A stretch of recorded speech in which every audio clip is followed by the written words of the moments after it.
அன்பு பிள்ளைகளே, உங்கள் எல்லோருக்கும் என்னுடைய இந்நேர வணக்கங்கள்.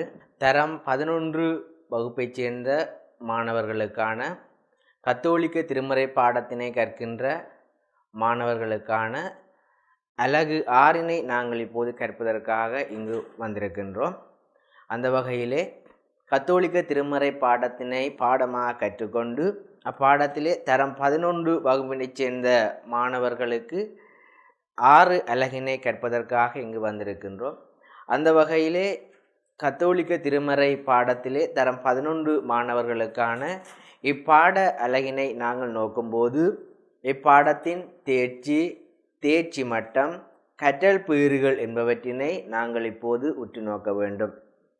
பிள்ளைகளே, அந்த வகையிலே 6வது பாடமாகிய இப்பாடத்தின் தேர்ச்சியினை நாங்கள் எடுத்து நோக்கும்போது தேர்ச்சி 2.0 இறை வெளிப்பாட்டுக்கு பதிலளித்து நம்பிக்கையோடு வாழ்வர். இறை வெளிப்பாட்டுக்கு பதில் அளித்து நம்பிக்கையோடு வாழ்வர் என்பது இப்பாடத்தினுடைய தேர்ச்சியாகும். 6வது பாடத்தினுடைய தேர்ச்சி மட்டம் 11.2.2 பாவத்தினுடைய அடிமைத்தனத்திலிருந்து மீட்பு பெறுவது என்பது இப்பாடத்தினுடைய தேர்ச்சி மட்டம். பிள்ளைகளே, 6வது பாடமாகிய பாவங்கள் என கூறப்படுகின்ற இப்பாட அலகினுடைய கற்றல் பீறுகள் உங்களுக்கு இங்கு காட்சிப்படுத்தப்பட்டிருக்கிறது. அந்த வகையிலே இப்பாடத்தினுடைய கற்றல் பீறுகளை நீங்கள் பின்வருமாறு நோக்கலாம். முதலாவது கற்றல் பீறு, மனிதன் பாவத்தில் வீழ்ந்தமை தொடர்பான தகவல்களை திரட்டி கொள்ளுவீர்கள். மனிதன் எவ்வாறு பாவத்தில் ஆரம்பத்திலிருந்து வீழ்ந்து கொண்டானோ அவ்வாறான விடயங்கள் எல்லாவற்றினையும் தகவல்களாக ஒன்று திரட்டுதல் என்பது இப்பாடத்தினுடைய முதலாவது கற்றல் பீறு. 2வது கற்றல் பீறு, மனச்சான்றுக்கு கீழ்ப்படிய வேண்டும் என்பதை ஏற்றுக்கொள்வீர்கள். மனச்சான்றுக்கு கீழ்ப்படிய வேண்டும் என்பதை ஏற்றுக்கொள்ளுதல் இப்பாடத்தினுடைய 2வது கற்றல் பீறு. 3வது கற்றல் பீறு, திரட்டிய தகவல்களை ஆக்கங்களாக முன்வைப்பீர்கள். நீங்கள் ஏற்கனவே 1வது 2வது கற்றல் பீறுகளில் திரட்டிய எல்லா தகவல்களையும் ஆக்கங்களாக முன்வைப்பது இப்பாடத்தினுடைய 3வது கற்றல் பீறு.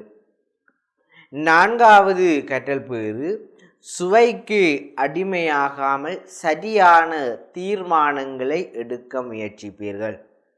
நீங்கள் பாவத்தை செய்வதற்கு அடித்தளமாக இருக்கின்ற விடயங்கள் தொடர்பான சரியான தீர்மானங்களை எடுத்துக்கொள்வது என்பது இப்பாடத்தினுடைய அடுத்த கற்றல் பீறாகும். 6வது பாடமாகிய இப்பாடத்தின் இறுதி கற்றல் பீறு, நேரிய வழியை காட்டுபவர்களுக்கு கீழ்ப்படிவீர்கள்.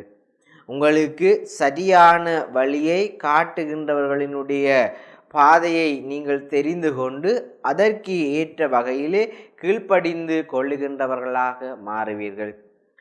எனவே பிள்ளைகளே, இப்பாடத்தினை நீங்கள் கற்பதனூடாக இவ்வாறான தேர்ச்சி மட்டங்கள், கற்றல் பீறுகளை பெற்றுக்கொள்ளுகின்ற மாணவர்களாக மாறுவீர்கள். தரம் 11 வகுப்பிலே கத்தோலிக்க திருமறையைச் சேர்ந்த மாணவர்களுக்கான 6வது பாட அலகாகிய பாவங்கள் எனப்படுகின்ற இப்பாடத்தினை நாங்கள் இங்கு கற்பதற்காக வந்திருக்கின்றோம். அந்த வகையிலே இப்பாடத்தினுடைய ஆரம்பத்திலே அடுத்த விடயமாக நாங்கள் பார்க்க இருப்பது ஆதிப்பெற்றோர் தொடர்பான இவ்விடயமாகும். பிள்ளைகளே, நீங்கள் இங்கு பார்க்கிற விடயம் அந்த விடயம்தான். அந்த வகையிலே இங்கு ஒரு படம் உங்களுக்கு காட்சிப்படுத்தப்பட்டிருக்கிறது. இப்படத்திலே இறைவனால் உருவாக்கப்பட்ட எல்லா படைப்புகளும் அந்த படத்தில் தெளிவுபடுத்தப்பட்டிருக்கிறது. அவர்களோடு சேர்ந்து மனித படைப்பாக படைக்கப்பட்ட ஆதாம், ஈவாள் இருவரும் அங்கு காட்சிப்படுத்தப்பட்டிருக்கிறார்கள். மிகவும் ஒரு அழகான படமாக இப்படம் உங்களுக்கு தெளிவுபடுத்தப்பட்டிருக்கிறது. இப்படத்தினூடாக பிள்ளைகளே, நீங்கள் பார்க்கின்ற விடயம், நாங்கள் 6வது பாடத்திலே கற்க இருக்கின்ற பாவம் என்றால் என்ன, பாவம் என்பதற்கான ஒரு வரைவிலக்கணம் இங்கு உங்களுக்கு தெரியப்படுத்தப்பட்டிருக்கிறது. பாவம் என்பது மனிதன் தன்னுடைய உடலாலும் தன்னுடைய மனதாலும் இறைவனுக்கு எதிராக மேற்கொள்கின்ற தீமையான சிந்தனைகளும் செயற்பாடுகளுமே பாவம் எனப்படுகின்றது. பிள்ளைகளே, பாவம் என்றால் என்ன என்பதற்கான வரைவிலக்கணம் உங்களுக்கு இங்கு தரப்பட்டிருக்கிறது. பாவம் என்பது மனிதன் தன்னுடைய உடலாலும், இறைவனாலே படைக்கப்பட்டிருக்கிற மனிதன் தன்னுடைய உடலாலும் தன்னுடைய மனதாலும் இறைவனுக்கு எதிராக மேற்கொள்கின்ற தீமையான சிந்தனைகளும் செயற்பாடுகளும் பாவம் எனப்படுகின்றது. இந்த 6வது பாடத்திலே நாங்கள் கற்க இருக்கின்ற இந்த பாவங்களை தூண்டுகின்ற காரணிகள் என்னென்ன? அதிகமாக பிள்ளைகளே, மனிதனுடைய பாவத்திற்கு காரணமாக இருப்பது அவனுடைய அகம் சார்ந்த விடயங்களும் புறம் சார்ந்த விடயங்களும் தான் அமைகின்றன. அகம் சார்ந்த விடயங்களும் புறம் சார்ந்த விடயங்களும் ஒரு மனிதனுடைய பாவத்தை தூண்டுவதற்கான காரணிகளாக அமைகின்றன. அந்த காரணிகள் உங்களுக்கு இங்கு காட்சிப்படுத்தப்பட்டிருக்கிறது. அந்த காரணிகளை நீங்கள் பின்வருமாறு நோக்கலாம். பாவத்தை தூண்டுகின்ற காரணிகள். முதலாவது காரணி ஆசை. அவனுடைய மனதிலே ஏற்படுகின்ற ஆசை பாவத்தை தூண்டுகின்றது. மனதிலே ஏற்படுகின்ற பொறாமை பாவத்தை தூண்டுகின்றது.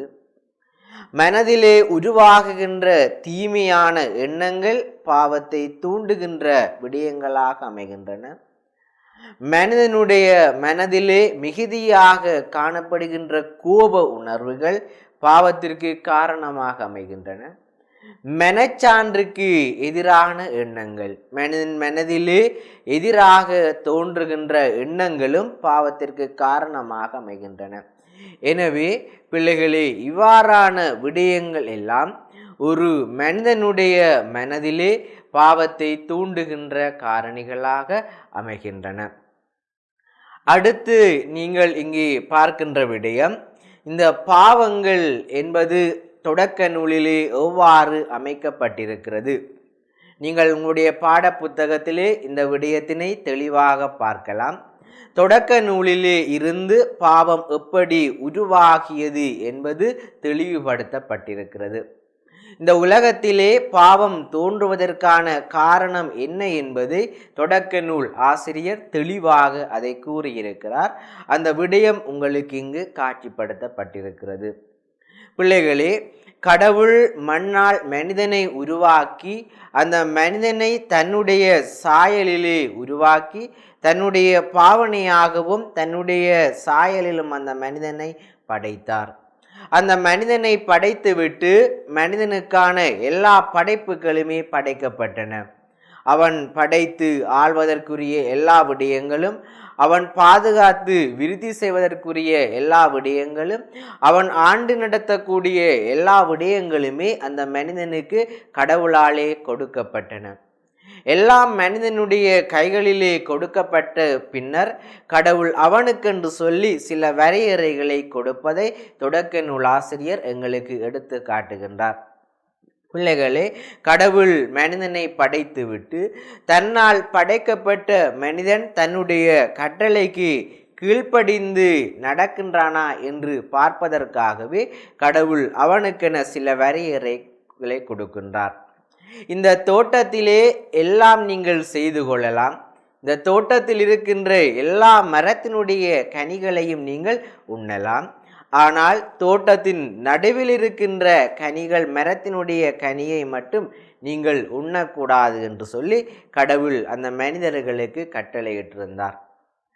ஆனால் ஆதாம் ஈவாள் கடவுளினுடைய வார்த்தையை மீறி அந்த கனியை உண்ணுகின்றார்கள். அந்த கனியை உண்பதற்கு காரணமாக இருப்பது முதலாவது இந்த பாம்பு. இந்த பாம்பு தொடக்க நூலிலே சாத்தானாக வடிவமைக்கப்படுகின்றது. சாத்தான் இருவரையும் நோக்கி வருகின்றான். அந்த பாம்பு இருவரையும் நோக்கி வந்து முதலிலே பெண்ணிடம் கதை கேட்பதாக எங்களுடைய பாட புத்தகத்திலே இந்த விடயம் கூறப்பட்டிருக்கிறது. கடவுள் உங்களிடமுள்ள எல்லா மரங்களிலும் இருந்து உண்ணக்கூடாது என்றது உண்மையா என்று சொல்லி பாம்பு பெண்ணை பார்த்து கேட்கின்றது. பெண் பாம்பு கேட்ட அந்த கேள்விக்கு பதிலளிக்கின்றாள். தோட்டத்திலே இருக்கின்ற மரங்களினுடைய பழங்களை நாங்கள் உண்ணலாம், ஆனால் தோட்டத்திலே நடுவிலே மாத்திரம் இருக்கின்ற அந்த மரத்தின் கனியை மட்டும் நீங்கள் உண்ணக்கூடாது, அதை தொடவும் கூடாது, மீறினால் நீங்கள் சாவீர்கள் என்று கடவுள் சொன்னார் என அந்த பெண் பதில் அளிக்கின்றாள். எனவே கடவுளாலே விலக்கப்பட்ட அந்த கனியை உண்பதற்கு இந்த சாத்தான் காரணமாக அமைகின்றது. இந்த பாம்பு காரணமாக அமைவதோடு இந்த பாம்பினுடைய கதையை கேட்டு அந்த பழத்தின் மேல் ஆசை வைத்து அந்த பழத்தை உண்டு பாவத்தை தேடுகின்ற ஒரு ஆளாக இந்த பெண் காணப்படுகின்றாள். இதுதான் பிள்ளைகளே இந்த பாவத்திற்குரிய காரணமாக அமைகின்றது. அவள் பாம்பு சொன்ன அந்த விடயத்தை வைத்து கொண்டு அந்த கனியை உண்கின்றாள். பாம்பு மீண்டும் அந்த பெண்ணை பார்த்து கேட்கின்றது. அதை நீங்கள் இங்கு பார்க்கலாம். நீங்கள் சாக மாட்டீர்கள், ஏனெனில் அதிலிருந்து உண்ணும் நாளில் உங்கள் கண்கள் திறக்கப்படும், நீங்கள் கடவுளைப் போல் நன்மை தீமை அறிவீர்கள் என்பது கடவுளுக்கு தெரியும். அவள் அந்த மரத்திலே இருக்கின்ற பழத்தை பார்க்கின்றாள். அந்த பழம் சுவையானதாக காணப்பட்டிருந்தது, கண்களுக்கு களிப்பூட்டுவதாக காணப்பட்டிருந்தது. அந்த பழம் அறிவு தரக்கூடிய ஒரு பழமாக அமைந்திருந்தது. எனவே அந்த தோட்டத்திலே இருக்கின்ற அந்த மரத்தினுடைய நடுவிலே இருக்கின்ற அந்த மரத்தினுடைய பழத்தை பிடுங்கி பாம்பு அவளிடம் கொடுக்க அவள் அந்த பழத்தை உண்கின்றாள். கடவுளினுடைய வார்த்தைக்கு கட்டுப்பட்டவர்கள் பாவத்திற்குள்ளே உட்படுகின்றார்கள். பிள்ளைகளே, கடவுளாலே விலக்கப்பட்டிருந்த அந்த மரத்தினுடைய கனியை அந்த பாம்பு ஏவாளிடம் கொடுக்கும் பொழுது ஏவாள் அந்த பழத்தை தானும் உண்டு அந்த பழத்தினை தன்னுடைய கணவனுக்கும் கொடுக்கின்றாள். கடவுள் தன்னுடைய வார்த்தைக்கு இந்த மனிதர்கள் கட்டுப்படுகின்றார்களா என பார்ப்பதற்காகவே இந்த தோட்டத்தினுடைய நடுவில் உள்ள மரத்தினுடைய கனியை உண்ண வேண்டாம் என்று கூறுகின்றார். ஆனால் பாம்பு பெண்ணை ஏமாற்றுகின்றது. பெண் பாம்பினுடைய வார்த்தைக்கு கட்டுப்பட்டு அந்த கனியை பிடுங்கி அவள் தன்னுடைய கணவனுக்கு கொடுக்கின்றாள். பாம்பு பெண்ணை பார்த்து கூறுகின்றது, நீங்கள் இந்த கனியை சாப்பிட்டால் சாகவே சாக மாட்டீர்கள், நன்மை என்ன தீமை என்ன என்பதை நீங்கள் அறிந்து கொள்ளுவீர்கள், இந்த பழத்தை நீங்கள் சாப்பிட்டால் அறிவு கொண்ட மனிதர்களாக காணப்படுவீர்கள் போன்ற வார்த்தைகளை அந்த பாம்பு பெண்ணுக்கு சொல்லி இறுதியாக சொல்லுகின்றது, நீங்கள் இந்த பழத்தை உண்டால் கடவுளை போல வருவீர்கள் என கூறுகின்றார். இவ்வாறு பாம்பு கூறியதன் நிமித்தமே அந்த பெண் அந்த பழத்தினை உண்கின்றாள். பிள்ளைகளே, இந்த கனியை ஏவாள் உண்டதனால் பாவத்திலே மூழ்கி அந்த பாவத்தின் மூலம் எங்களுக்கும் பல செய்திகளை தரப்படுவதாக அமைகின்றது. அதனை நீங்கள் இங்கு பார்க்கலாம். ஏவாள் கனியை உண்டதன் ஊடாக பல செய்திகள் எங்களுக்கு தரப்படுகின்றன. முதலாவது பிள்ளைகளே, பிழையான தீர்மானம் நாங்கள் எடுக்கக்கூடாது. கடவுள் அந்த கனியை உண்ண வேண்டாம் என்று கூறிய பின்னரும் அந்த பெண் பாம்பினுடைய கட்டளையை ஏற்று அவள் பிழையான தீர்மானங்கள் எடுக்கின்றவளாக அந்த பெண் காணப்படுகின்றாள். இந்த விடயத்திலிருந்து எங்களுக்கு தரப்படுகின்ற செய்தி, பிள்ளைகளே, பிழையான தீர்மானம் நாங்கள் எடுக்கக்கூடாது.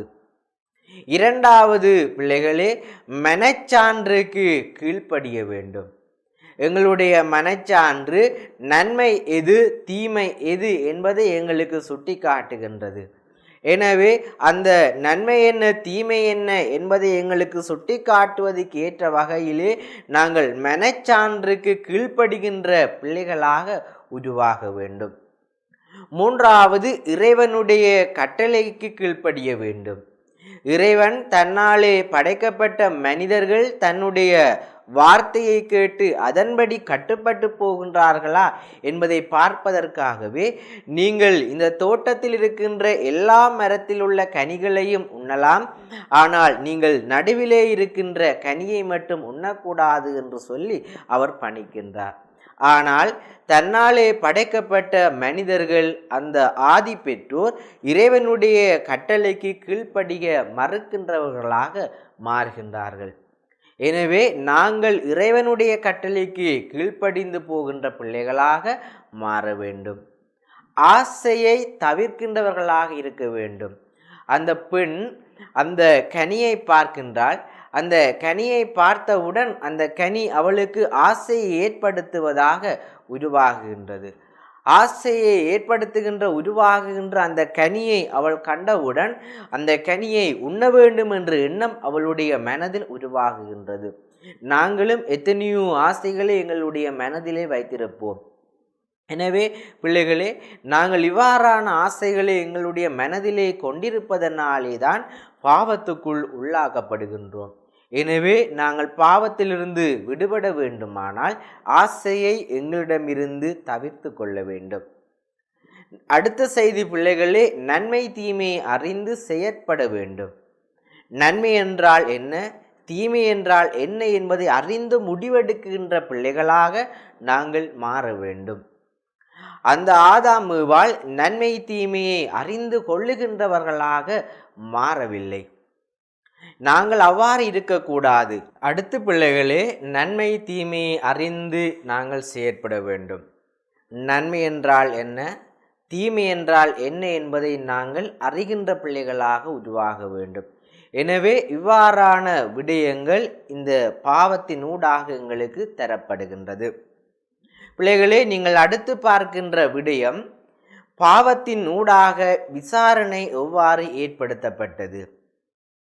தொடக்க நூலிலே உருவாகிய பாவத்தினூடாக இறைவன் அவர்களை விசாரணை செய்து அவர்களுக்கென்று சொல்லி சில தண்டனைகள் கொடுப்பதை நாங்கள் எங்களுடைய பாட புத்தகத்திலே பார்க்கின்றோம்.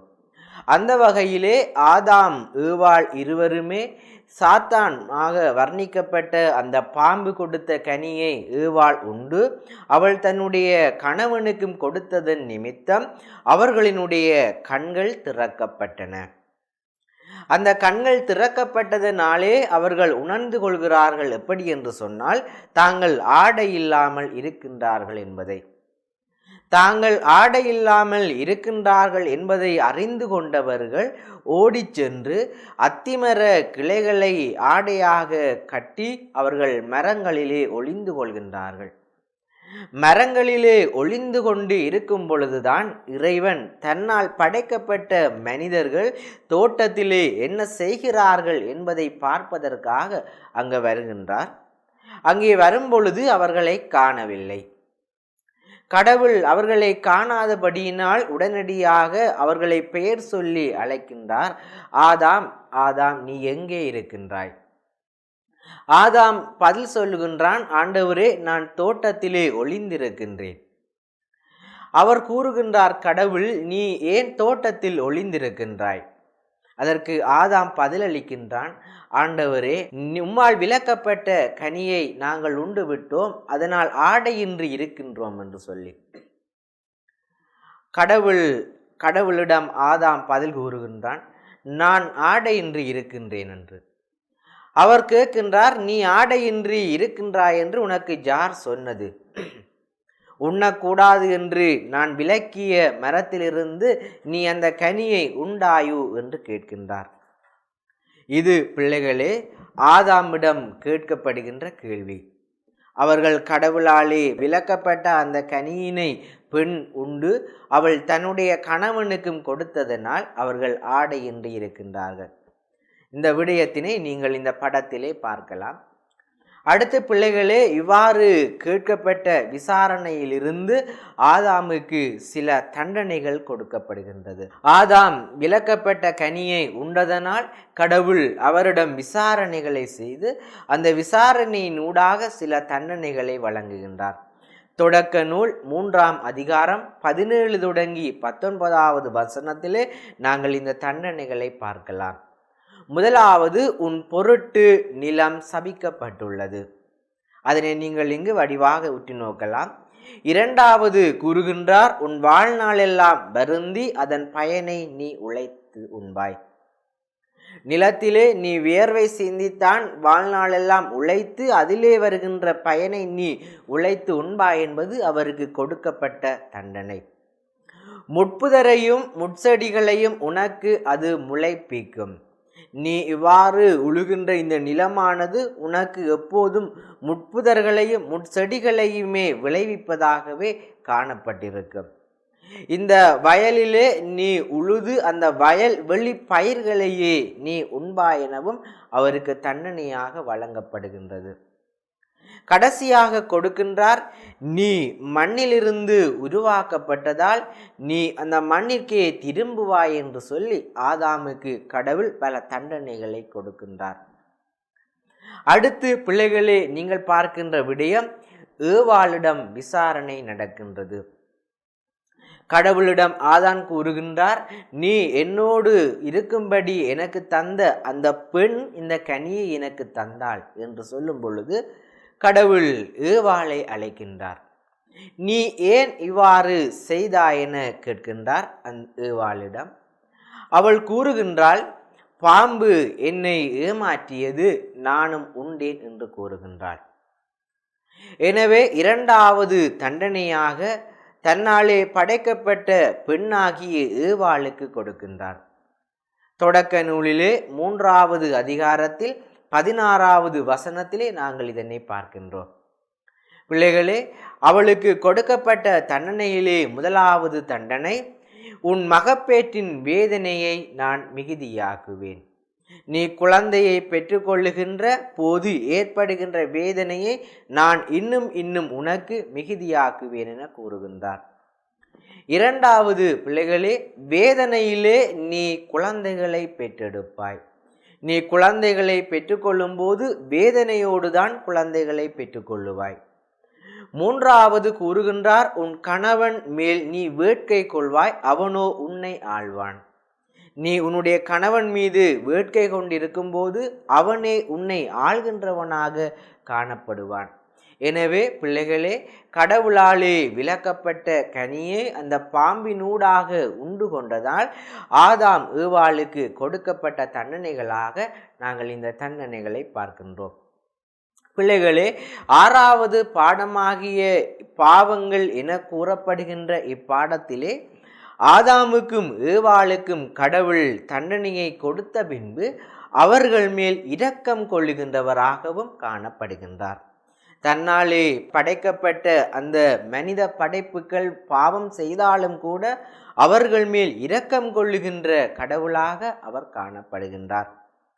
தொடக்க நூல் 3வது அதிகாரம் 15வது வசனத்திலே நாங்கள் அதனை பார்க்கின்றோம். உனக்கும் பெண்ணுக்கும் உன் வித்துக்கும் அவள் வித்துக்கும் பகையை உண்டாக்குவேன். உனக்கும் பெண்ணுக்கும் உன் வித்துக்கும் அவள் வித்துக்கும் பகையை உண்டாக்குவேன். அவள் வித்து உன் தலையை காயப்படுத்தும், நீ அதன் குதிக்காலை காயப்படுத்துவாய். இவ்விடயம் பிள்ளைகளே அந்த மனிதர்கள் மீது கடவுள் இரக்கம் கொள்ளுகின்ற செயற்பாடாக அமைகின்றது. இரண்டாவது விடயமாக தொடக்க நூல் 3வது அதிகாரத்திலே 21வது வசனத்திலே கூறப்படுகிறது. அவர்கள் ஆடை இல்லாமல் அத்திமர இலைகளை கோர்த்து ஆடையாக அணிந்திருந்தார்கள். எனவே கடவுள் இரக்கம் கொண்டு அவர்களுக்கு தோல் ஆடைகள் செய்து அணிவிப்பதை நாங்கள் பார்க்கின்றோம். பிள்ளைகளே, இந்த விடயம் தன்னாலே படைக்கப்பட்ட மனிதர்களுக்கு கடவுள் காட்டுகின்ற இரக்கத்தினை வெளிப்படுத்துகின்றதாகவே இது அமைகின்றது.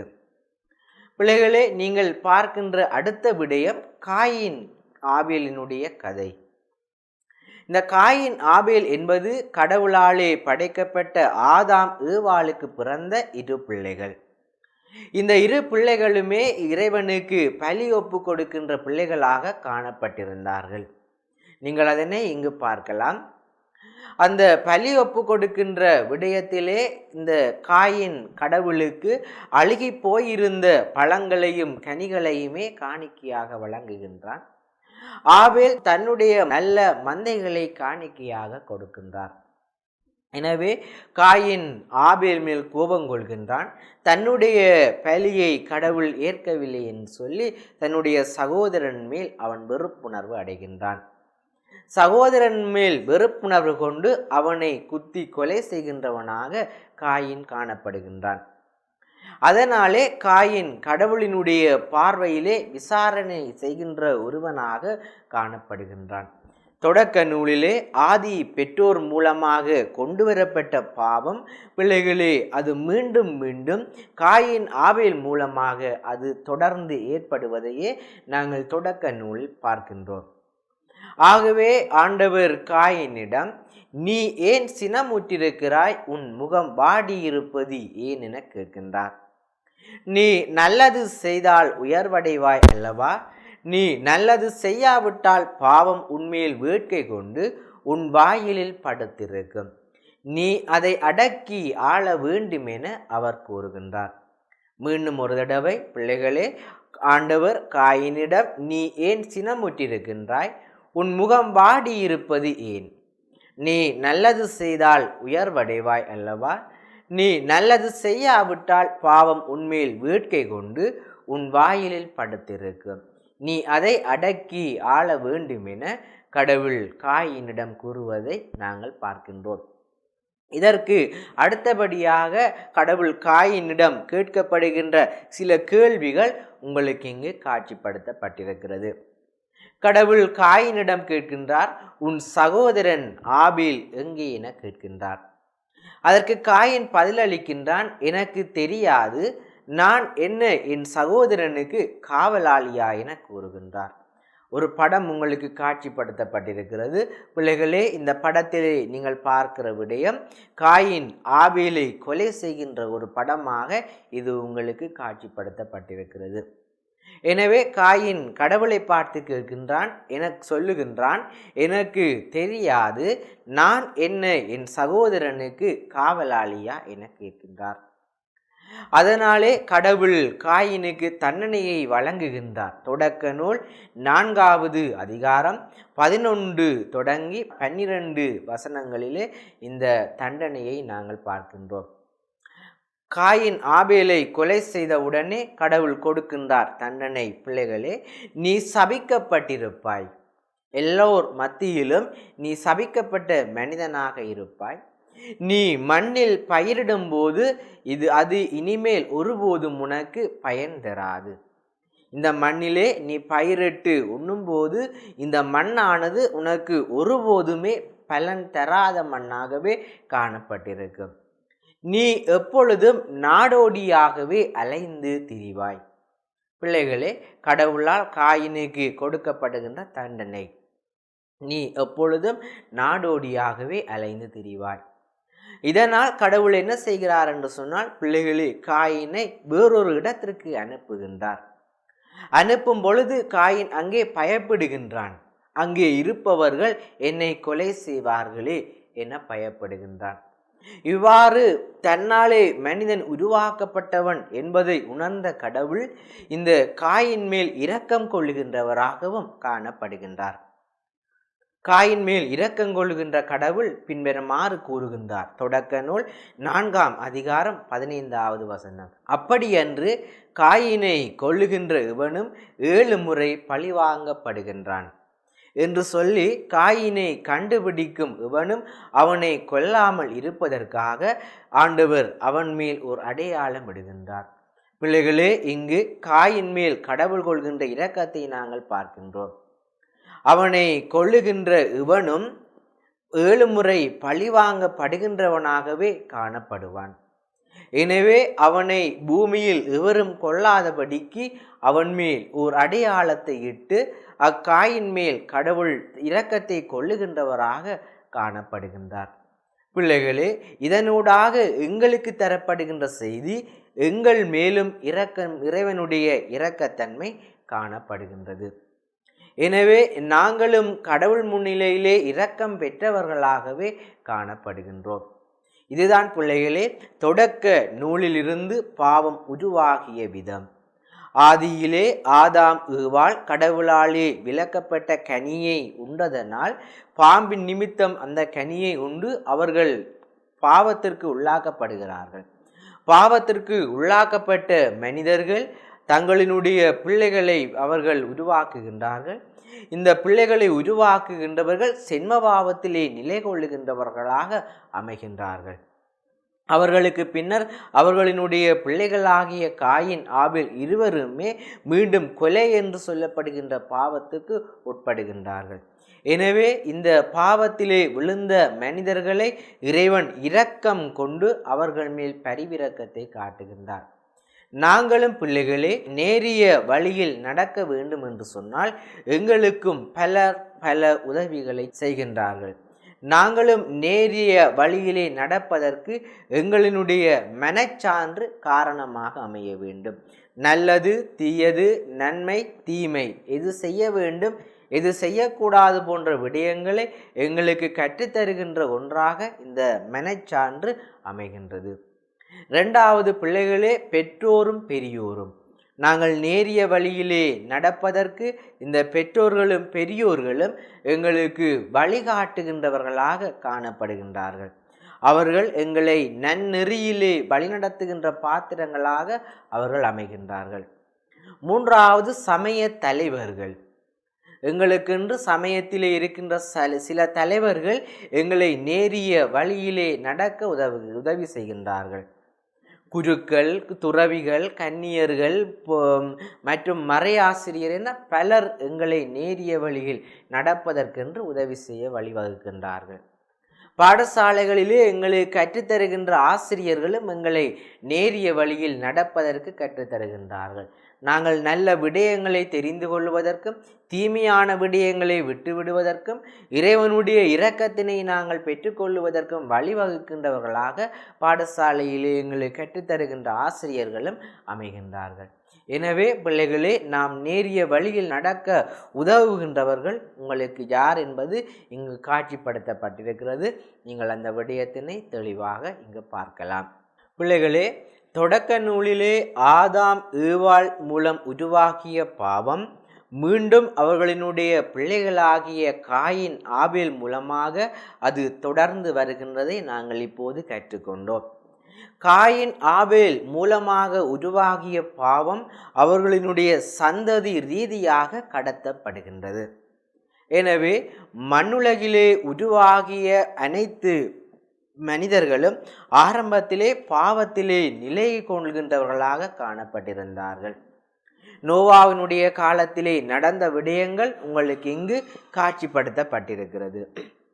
இந்த நோவாவினுடைய காலத்திலே வாழ்ந்த மக்கள் யார் என்று சொன்னால் பிள்ளைகளே, ஆதாம் ஏவாள் மூலமாக கொண்டு வரப்பட்ட ஒரு சந்ததிதான் நோவாவினுடைய காலத்திலும் அமைந்திருந்தது. காயின் ஆபேல் அவர்களுக்கு பின்னர் திருமணம் செய்து அவர்களூடாக ஒரு சந்ததி நிலை கொள்ளப்படுகின்றது. இந்த நிலை கொள்ளப்படுகின்ற சந்ததி ஆரம்பத்திலே ஆதாம் ஏவாள் கொண்டிருந்த ஆசை, கீழ்ப்படியாமை, பொறாமை, கோபம் இவ்வாறான பல பண்புகளை இந்த மனித இனமானது தன்னிலேயும் வளர்த்திருந்ததை நாங்கள் நோவாவினுடைய காலத்தில் பார்க்கின்றோம். காயின் கொலை செய்து கொலைப்பழியை ஏற்று அவன் மேலும் மேலும் பாவம் செய்தபடியினால் அந்த பாவமானது நோவாவினுடைய காலத்தில் இருந்த மக்கள் மத்தியிலும் காணப்பட்டிருந்தது. பிள்ளைகளே, நாங்கள் பார்க்கின்றோம் ஆதாம் ஏவாள் மூலமாக உருவாக்கப்பட்ட சென்மபாவமானது நோவாவினுடைய காலத்தில் இருந்த மக்கள் மத்தியிலும் காணப்பட்டிருந்தது. எனவே நோவாவினுடைய காலத்திலே இருந்து அந்த மக்கள் பல பாவங்களை செய்தார்கள். ஆசை கொண்டிருந்தார்கள், கோபம் கொண்டிருந்தார்கள், பொறாமை கொண்டிருந்தார்கள், காம இச்சைகளுக்கு இடம் கொடுத்திருந்தார்கள், விட்டு கொடுக்காத வாழ்க்கை பண்பினை ஏற்படுத்தி இருந்தார்கள், சின்மபாவத்திலே நிலை கொண்டிருந்தார்கள், கொலை பழிகளை செய்தார்கள். இவ்வாறு அதிகமான பாவங்களை செய்து கடவுளுக்கு எதிரான ஒரு மக்களாக இந்த நோவாவினுடைய காலத்திலே வாழ்ந்திருந்த மக்கள் விளங்கினார்கள்.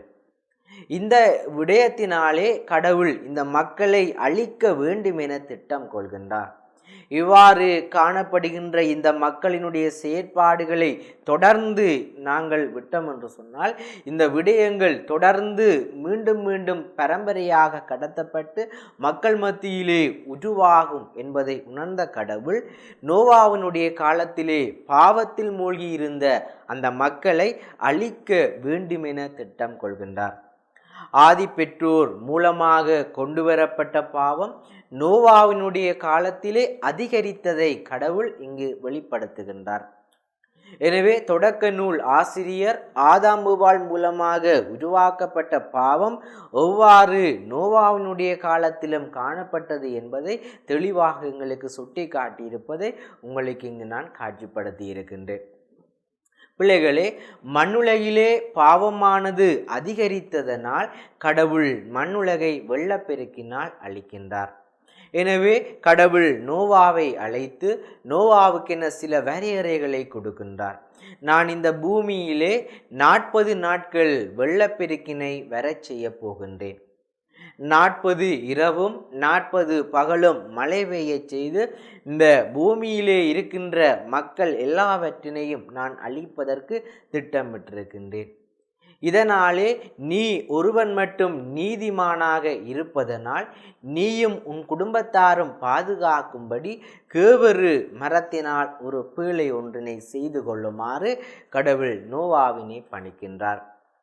கேவரு மரத்தினால் ஒரு பீழை ஒன்று செய்து அந்த பீழைக்குள்ளே நீயும் உன்னுடைய குடும்பத்தாரும் மற்றும் பூமியிலே காணப்படுகின்ற ஒவ்வொரு மிருகம் பறவைகளில் இருந்து ஒவ்வொரு சோடியுமாக தெரிந்தெடுக்கப்பட்டு அந்த பீழைக்குள்ளே செல்லுமாறு கடவுள் நோவாவுக்கு கட்டளையிடுகின்றார். எனவே நோவாவுக்கு கட்டளையிட்டவர் இந்த பேழையினை செய்து அந்த பேழைக்குள்ளே நீங்கள் சென்ற பின்பு பேழையை மூடிக்கொள்ளுங்கள். நான் 40 இரவும் 40 பகலும் மழை பெய்ய செய்து இந்த பாவம் செய்திருக்கின்ற இந்த மக்கள் இனங்களை நான் அழிக்கப் போகிறேன் என கூறுகின்றார். அதன் நிமித்தமே நோவாவும் கடவுள் சொன்னபடி பேழை ஒன்றினை செய்து அந்த பேழைக்குள்ளே தன்னுடைய குடும்பத்தாரும் மற்றும் விலங்குகள் பறவைகளிலிருந்து ஒவ்வொரு இனமாக ஒவ்வொரு சோடியாக தெரிந்தெடுத்து அவர் பேழைக்குள்ளே செல்லுகின்றார். பேழை மூடப்பட்ட பின்னர் 40 நாட்கள் தொடர்ந்து மழை பெய்கின்றன. எனவே இந்த வெள்ளப்பெருக்கு அதிகரித்து மனிதர்களை அழிப்பதாக நாங்கள் தொடக்க நூலிலே நோவாவினுடைய காலத்திலே பார்க்கின்றோம். பிள்ளைகளே, இந்த அழிவின் பின்னர் புது படைப்பினுடைய ஆரம்ப கர்த்தாவாக நாங்கள் நோவாவினை காண்கின்றோம். கடவுளும் நோவாவினையே தெரிந்தெடுக்கின்றார். ஆதி பெற்றோர் தொடக்கத்தில் இருந்து கொண்டு வரப்பட்ட பாவம் மனித இனத்திலே நிலை கொள்ளச் செய்து நோவாவினுடைய காலத்தில் இருந்த எல்லா மக்களுமே அழிக்கப்பட்டு நோவா மட்டுமே அவருடைய குடும்பத்தாரோடு புது படைப்பின் ஒரு கர்த்தாவாக அவர்கள் அங்கு தெரிவு செய்யப்படுகின்றார்கள். எனவே அவரே ஒரு புதிய மனிதனாக உருவாக்கப்படுவதையும் நாங்கள் பார்க்கின்றோம். எனவே கடவுள் இந்த விடயத்தில் இருந்து பிள்ளைகளே அவர் மனம் உருகுகின்றார். எப்படி என்று சொன்னால், தன்னால் படைக்கப்பட்ட மனிதர் பாவத்திலே மூழ்கி இந்த பாவத்தினூடாக தங்களை தாங்களே அழித்து கொள்ளுகின்றார்கள் என கடவுள் இங்கு மனம் வருந்துகின்றார். கடவுள் தன்னாலே படைக்கப்பட்ட மனிதன் பாவத்தில் மூழ்கி தன்னைத்தானே அவன் அழித்து கொள்கின்றான் என்பதை அவர் மனம் வருந்தி அழுது இங்கே எல்லா மக்களையும் அழிப்பதை நாங்கள் தொடக்க நூலிலே பார்க்கின்றோம். இந்த தொடக்க நூலிலே நாங்கள் நோவாவினுடைய காலத்தில் பிள்ளைகளே நோவா மட்டும்தான் காப்பாற்றப்பட்டார் என்பதற்கு அங்கு சில விடயங்கள் உங்களுக்கு தரப்பட்டிருக்கின்றது. இங்கு ஒரு படம் காட்சிப்படுத்தப்பட்டிருக்கிறது. இந்த படத்திலே நீங்கள் பார்க்கலாம், 40 நாட்கள் மழை பெய்து இந்த 40வது நாள் நோவா தன்னுடைய பேழையிலே இருந்து ஒரு புறாவினை அனுப்புகின்றார். அந்த புறாவினை அனுப்பும் பொழுது அந்த புறா மரத்தினுடைய கிளைகளை கொண்டு வருகின்றது. நோவா வெள்ளப்பெருக்கு குறைந்து போவதை அவர் அறிந்து கொள்ளுகின்றார். எனவே பிள்ளைகளே, இந்த நோவா ஏன் காப்பாற்றப்பட்டார் என்பதற்கு சில விடயங்கள் உங்களுக்கு இங்கு தரப்படுகின்றது. நோவா தன்னுடைய மக்கள் நடுவிலே நீதிமானாக காணப்பட்டிருந்தார். நீதியோடும் நேர்மையோடும் செயற்படுகின்ற ஒருவராக நோவா அங்கே காணப்பட்டிருந்தார். அவருடைய பரம்பரையிலே அவர் மட்டும் குற்றமற்றவராக இருந்தார். மக்கள் எல்லோருமே பாவம் செய்து பாவத்தினுடைய அழிவை தேடிக்கொண்டிருக்கும் பொழுது நோவா தன்னுடைய பரம்பரையிலே குற்றமற்ற ஒரு மனிதனாக காணப்பட்டிருந்தார். மூன்றாவது பிள்ளைகளே, இறைவனோடு நல்ல உறவை வளர்க்கின்றவராக நோவா காணப்பட்டிருந்தார். ஏனைய மனிதர்களைப் போல் அல்லாமல் இறைவனோடு நல்ல உறவை ஏற்படுத்துகின்ற வளர்க்கின்ற ஒருவராக நோவா காணப்பட்டிருந்தார். எனவே இவ்வாறான விடயங்கள் இருந்து நாங்கள் நோவா காப்பாற்றப்பட்டதன் நோக்கத்தை நாங்கள் பார்க்கின்றோம். எனவே நோவா இவ்வாறு வாழ்ந்தமையினால் அவரும் அவருடைய குடும்பத்தாரும் அங்கு காப்பாற்றப்பட்டனர். பிள்ளைகளே, இது நோவாவினுடைய விடயமாக நாங்கள் இந்த விடயத்தினை பார்க்கின்றோம். எனவே தொடக்க நூலில் இருந்து உருவாக்கிய பாவத்தினுடைய விளைவு நோவாவினுடைய காலத்திலே முடிக்கப்பட்டு நோவாவினுடைய காலத்திலிருந்து ஒரு புதிய மனித இனம் உருவாக்கப்படுகின்றது. கடவுளுக்கு ஏற்ற முறையிலே வாழக்கூடிய ஒரு மனித இனம் நோவாவினுடைய காலத்தில் தோன்றுவதை நாங்கள் தொடக்க நூலில் இருந்து பார்க்கின்றோம். இந்த விடயம் பிள்ளைகளே உங்களுடைய பாட புத்தகத்திலும் தரப்பட்டிருக்கிறது. நீங்கள் அடுத்து இங்கு பார்க்கிற விடயம் பிள்ளைகளே, ஒவ்வொருவருடைய நேர்மையும் உண்மையும் எப்படியாக அமைகின்றது. ஒவ்வொருதனுக்கும் ஒவ்வொரு நேர்மை காணப்பட்டிருக்கும். நாங்கள் உண்மையை பேசுகின்ற நிலைநாட்டுகின்ற பிள்ளைகளாக நாங்கள் சமூகத்திலே மாறுகின்றோம். எனவே பிள்ளைகளே, இந்த உண்மையும் நேர்மையும் என்பது தனிப்பட்ட முறையிலே எங்களுக்கு காணப்பட வேண்டும். எங்களுடைய தனிப்பட்ட விடயங்களில் உண்மை எங்களுக்கு இருக்க வேண்டும். தனிப்பட்ட விடயங்களில் நேர்மை எங்களுக்கு இருக்க வேண்டும். பிள்ளைகளே, குடும்பங்களையும் நாங்கள் இந்த நேர்மையையும் உண்மையையும் கடைபிடிக்க வேண்டும். நாங்கள் கத்தோலிக்க பிள்ளைகள், நாங்கள் கத்தோலிக்க பிள்ளைகளாக இருக்கின்ற நாங்கள் எங்களுடைய குடும்பங்களையும் உண்மையையும் நேர்மையையும் நாங்கள் தெளிவுபடுத்துகின்ற பிள்ளைகளாக மாற வேண்டும். நாட்டிலே நாங்கள் நேர்மையையும் உண்மையையும் கடைபிடிக்க வேண்டும். நாட்டிலே நாங்கள் பாடசாலைகளிலும் நாங்கள் போய் வருகின்ற இடங்களிலும் சரி நேர்மையுள்ள உண்மையுள்ள பிள்ளைகளாக நாங்கள் மாற வேண்டும். அப்பொழுதுதான் நாங்கள் நன்மையை தரக்கூடிய பிள்ளைகளாகவும் மற்றவர்களுக்கு நன்மையை வழங்குகின்ற பிள்ளைகளாகவும் நாங்கள் மாறலாம். எனவே பிள்ளைகளை, இந்த விடயங்களை உங்களுக்கு நான் இங்கு காட்சிப்படுத்தியிருக்கிறேன். நீங்கள் அதனை இங்கு பார்க்கலாம். இந்த கத்தோலிக்க திருமறை பாடத்தினை எடுக்கின்ற இந்த பிள்ளைகள் தரம் 11 வகுப்பிலே 6வது பாடமாகிய பாவங்கள் என கூறப்படுகின்ற இந்த பாடத்தினை நாங்கள் கேட்டிருக்கின்றோம்.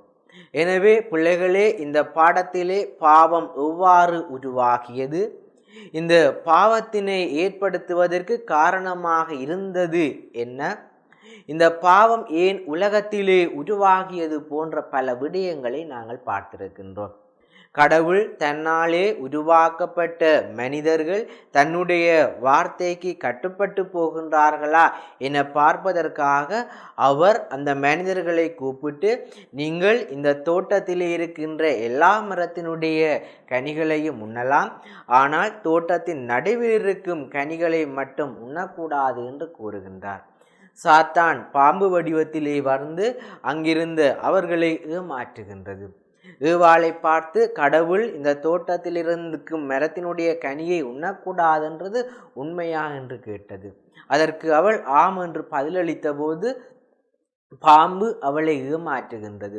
இந்த கனியை உண்டால் நீங்கள் சாக மாட்டீர்கள், நீங்கள் அறிவு பெற்றவர்களாக மாறுவீர்கள், நீங்கள் கடவுளைப் போல உருவாகுவீர்கள் என கூறிய பொழுது அவளும் பாம்பினுடைய வார்த்தைக்கு கட்டுப்பட்டு அந்த கனியை பறித்து தானும் உண்டு தன்னோடு இருந்த கணவனுக்கும் அதை கொடுக்கின்றாள். எனவே பிள்ளைகளே, இந்த 6வது பாடமாகிய பாவங்கள் என கூறப்படுகின்ற இந்த பாடத்திலே நாங்கள் பார்த்திருக்கிற விடயம் இந்த விடயம்தான். பாவம் எவ்வாறு இந்த உலகத்திலே உருவாகுகின்றது, அவர்களுக்கு பின்னர் கடவுள் அவர்கள் செய்த பாவத்தின் நிமித்தம் பல தண்டனைகளை வழங்குகின்றதை நாங்கள் பார்க்கின்றோம். இங்கு சாத்தானாக வடிவமைக்கப்பட்ட பாம்புக்கும் கடவுள் தண்டனையை கொடுக்கின்றார். நீ வயிற்றினால் ஊர்ந்து வாழ்நாள் எல்லாம் உண்பா என அந்த பாம்பிற்கு அவர் தண்டனையை கொடுக்கின்றார்.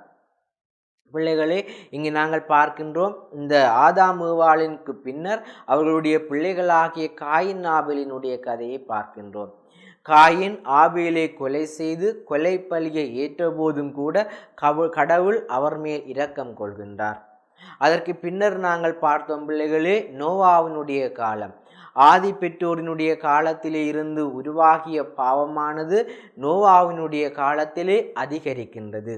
இந்த நோவாவினுடைய காலத்திலே பாவம் அதிகரித்தபடியினால் அங்கிருந்த மக்கள் பாவத்திலே அழிவுண்டு காணப்பட்டதனால் கடவுள் அவர்கள் எல்லோரையுமே அழித்து நோவாவினை மட்டும் அவருடைய குடும்பத்தாரோடு காப்பாற்றுகின்றார். எனவே இந்த விடயம் பிள்ளைகளே 6வது பாடமாகிய பாவங்கள் என கூறப்படுகின்ற இந்த அலகிலே நாங்கள் கற்றிருக்கின்றோம். எனவே இந்த 6வது பாடமாகிய பாவங்கள் என கூறப்படுகின்ற இந்த பாடத்தின் ஊடாக பல வினாக்கள் உங்களுக்கு இங்கு தரப்பட்டிருக்கிறது. இந்த பாடத்தினை கற்ற மாணவர்கள் நீங்கள் இந்த வினாக்களுக்கும் விடையளிக்க கூடியவர்களாக இருக்க வேண்டும்.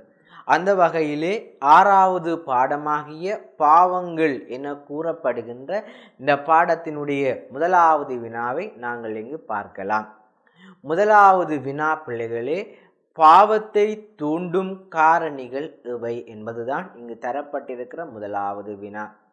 இந்த பாவத்தை தூண்டும் காரணிகள் என்பது 1வது ஆசை, மனிதனுடைய மனதிலே தோன்றுகின்ற ஆசை. ஆதி பெற்றோராகிய ஏவாள் அந்த பழத்தின் மீது ஆசை கொண்டிருந்தாள். அந்த பழம் பார்ப்பதற்கு அழகாக இருந்தது, அந்த பழம் இனிமையாக இருந்தது, சுவையாக இருந்தது, அறிவு தரக்கூடியதாக இருந்தது. எனவே அவள் அந்த பழத்தின் மீது ஆசை கொண்டு அந்த பழத்தினை பாம்பினுடைய சொற்படி தானும் உண்டு அந்த பழத்தை தன்னுடைய கணவனுக்கும் கொடுக்கின்றாள். எனவே இந்த பாவத்தை தூண்டும் காரணிகளில் பிள்ளைகளே 1வது ஆசை, 2வது பொறாமை. காயின் ஆபேல் மேல் பொறாமை கொள்கின்றான். ஆபேலினுடைய காணிக்கையை கடவுள் ஏற்றுக்கொள்ளுகின்றார், காயினுடைய காணிக்கையை கடவுள் ஏற்றுக்கொள்ளவில்லை. இதனால் காயின் ஆபேல் மேல் பொறாமை கொண்டு காயின் ஆபேலை கொலை செய்கின்றான். எனவே இங்கு பாவத்தை தூண்டுகின்ற காரணிகள் 2வது பொறாமை, 3வது தீமையான எண்ணங்கள். பிள்ளைகளே, மனதிலே தோன்றுகின்ற தீமையான எண்ணங்களும் எங்களினுடைய பாவத்தை தூண்டுவதற்கு காரணிகளாக அமைகின்றன. 4வது கோபம், மனிதனுடைய மனதிலே தோன்றுகின்ற கோபம். காயின் ஆபேலினுடைய நிகழ்விலிருந்து நாங்கள் பார்க்கலாம், காயின் ஆபேல் மேல் பொறாமை கொள்கின்றான், அவன் மேல் கோபப்படுகின்றான். அந்த கோபத்தின் நிமித்தம் அவனை கொல்ல வேண்டும் என்ற தீமையான எண்ணம் அவனுடைய மனதிற்கு உருவாகுகின்றது. அந்த உருவாகியதனால் அவன் மனச்சான்றுக்கு எதிரான மனிதனாக மாறுகின்றான்.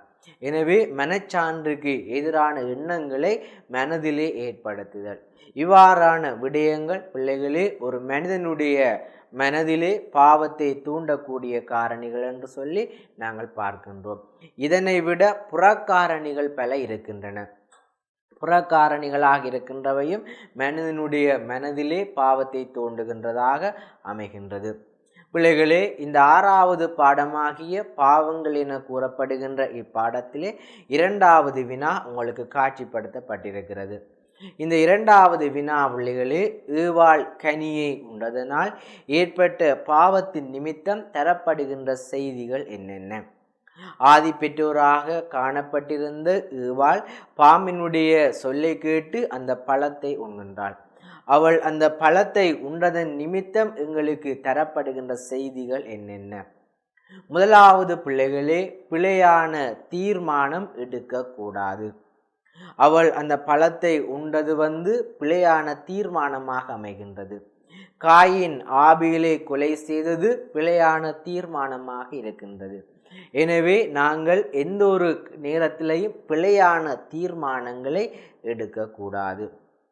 ரெண்டாவது, மனச்சான்றுக்கு கீழ்ப்படிய வேண்டும். எங்களுடைய மனச்சான்றுக்கும் மனச்சாட்சிக்கும் நாங்கள் கீழ்ப்படுகின்ற பிள்ளைகளாக மாற வேண்டும். மூன்றாவது, இறை கட்டளைகளுக்கு கீழ்ப்படிதல். இறைவனாலே வழங்கப்பட்டிருந்த கட்டளைக்கு நாங்கள் கீழ்ப்படிய வேண்டும். கத்தோலிக்க பிள்ளைகளாக இருக்கின்ற நாங்கள் இறை கட்டளைக்கு கீழ்ப்படிந்து வாழ்வது மிக முக்கியமாகும். இங்கு நாங்கள் பார்க்கின்றோம், ஆதாம் ஏவாள் இறைவனுடைய கட்டளையை மீறி அந்த கனியை உண்ணுகின்றார்கள். எனவே அவர்கள் இறை கட்டளைக்கு மீறுகின்ற மனிதர்களாக காணப்பட்டிருக்கிறார்கள். ஆசையை நாங்கள் தவிர்க்க வேண்டும். எங்களுடைய மனதிலே அதிகமான ஆசைகள் உருவாகும். பிள்ளைகளே, உருவாகுகின்ற இவ்வாறான ஆசைகள் எல்லாம் பாவத்தை தூண்டுகின்றவையாகவே மாறுகின்றன. எனவே நாங்கள் ஆசையை தவிர்க்கின்ற பிள்ளைகளாக மாற வேண்டும். நன்மை தீமையை அறிந்து செயற்பட வேண்டும். நல்ல விடயம் என்றால் என்ன, தீமையான விடயம் என்றால் என்ன, நன்மை என்றால் என்ன, தீமை என்றால் என்ன. எனவே நன்மை தீமையை அறிந்து செயற்படக்கூடிய பிள்ளைகளாக நாங்கள் மாற வேண்டும். எனவே பிள்ளைகளே, ஏவாள் கனியை உண்டதனால் ஏற்பட்ட பாவத்தின் நிமித்தம் தரப்படுகின்ற செய்தி இவைகளாகும். இந்த 6வது பாடத்தின் 3வது வினா உங்களுக்கு இங்கு காட்சிப்படுத்தப்பட்டிருக்கிறது. பிள்ளைகளே, ஆதாமுக்கு கொடுக்கப்பட்ட தண்டனை என்ன? ஆதாம் தோட்டத்திலே ஒளிந்திருக்கும் பொழுது கடவுள் ஆதாமை அழைக்கின்றார். அவன் நான் ஆடை இல்லாமல் இருக்கின்றேன் என கூறுகின்றான்.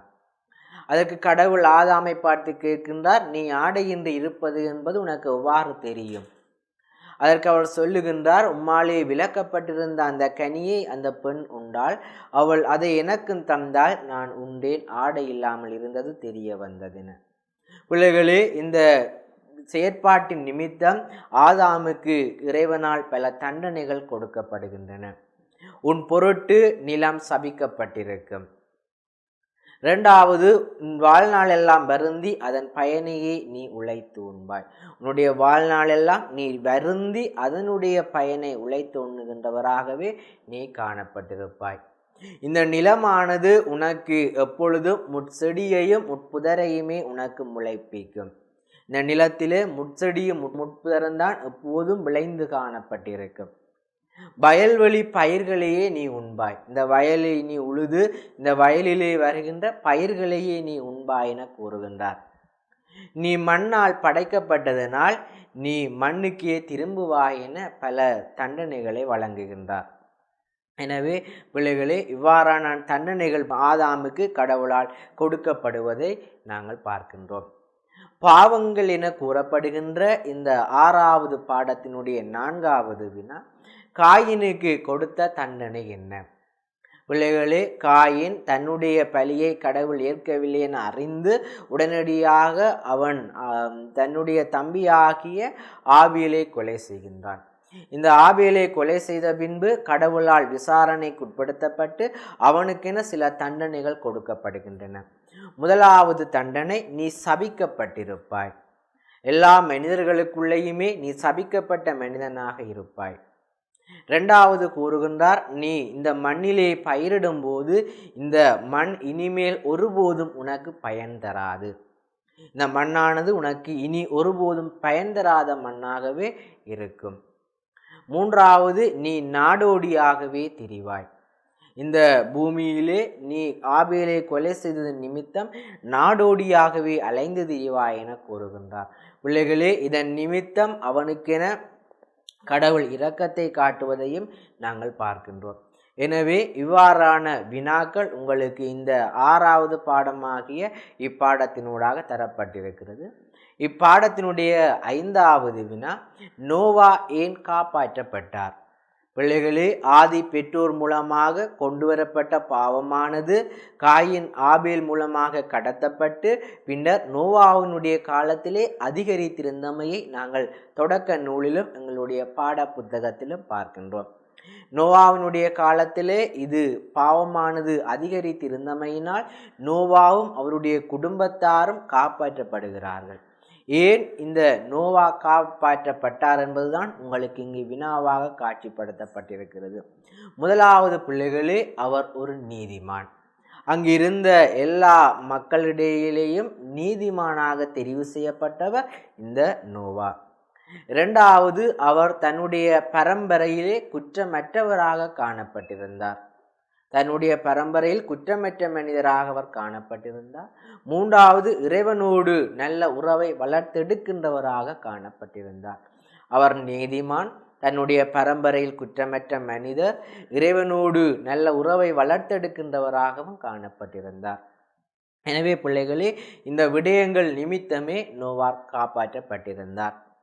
எனவே கத்தோலிக்க திருமறை பாடத்தினை எடுக்கின்ற தரம் 11 மாணவர்களுக்கு 6வது பாட அலகாக பாவங்கள் என கூறப்படுகின்ற இந்த பாடம் தரப்பட்டிருக்கிறது.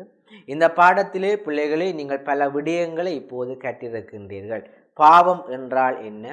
இந்த பாவமானது தொடக்க நூலிலே எவ்வாறு காணப்பட்டிருந்தது? தொடக்க நூலிலே ஆதி பெற்றோர் மத்தியிலே இப்பாவம் உருவாகுவதற்கு காரணமாக இருந்தது என்ன? இந்த பாவம் ஆதி பெற்றோர் மத்தியிலே எவ்வாறு காணப்பட்டிருந்தது? அவர்கள் செய்த பாவத்தின் நிமித்தம் அவர்களுக்கு கடவுளாலே கொடுக்கப்பட்ட தண்டனைகள் என்னென்ன? அந்த தண்டனையை பெற்றுக்கொண்ட மனிதர்கள் கடவுளிடமிருந்து பெற்றுக்கொண்ட இரக்கம் என்ன என்பதை நாங்கள் ஆதி பெற்றோரினுடைய சம்பவத்திலிருந்து பார்க்கின்றோம். இரண்டாவது பிள்ளைகளே, ஆதி பெற்றோராக காணப்பட்டிருந்த ஆதாம் ஏவாளினுடைய பிள்ளைகளாக இருந்த காயின் ஆபேல் மத்தியிலே பாவம் எவ்வாறு அமைந்திருந்தது? காயின் ஆபேலை கொலை செய்த பின்பு கடவுளாலே எவ்வாறு தண்டனை பெறுகின்றான்? அவன் பெற்றுக்கொண்ட தண்டனையின் பின்னர் காயின் கடவுளிடமிருந்து பெற்றுக்கொண்ட இரக்கம் என்ன என்பதை நாங்கள் அங்கு பார்த்திருக்கின்றோம்.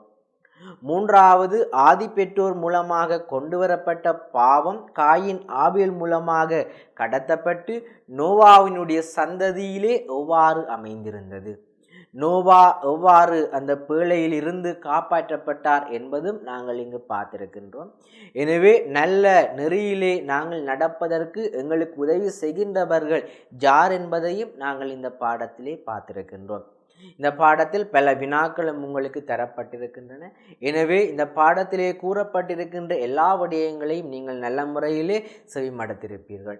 பிள்ளைகளே, பாவம் என கூறப்படுகின்ற இந்த 6வது அலகிலிருந்து நாங்களும் கத்தோலிக்க பிள்ளைகளாக இருக்கின்றவர்கள் இறைவனுடைய இரக்கத்தை பெறுகின்ற பிள்ளைகளாக மாற வேண்டும். உலகத்திலே பாவம் செய்யாத பிள்ளைகளாக, நல்ல பிள்ளைகளாக, குடும்பத்திலும் பாடசாலையிலும் நாட்டிலும் நாங்கள் மிளிர வேண்டும். எனவே இந்த பாடலையிலே நீங்கள் கற்றுக்கொண்ட எல்லா விடயங்களையும் பெற்று அதனூடாக வருகின்ற வினாக்களுக்கு நல்ல முறையிலே விடைகளை கொடுத்து சிறந்த பெறுபேறுகளை பெற்றுக்கொள்ள வேண்டும் என கூறிக்கொண்டு உங்களிடமிருந்து விடைபெறுகின்றேன். நன்றி.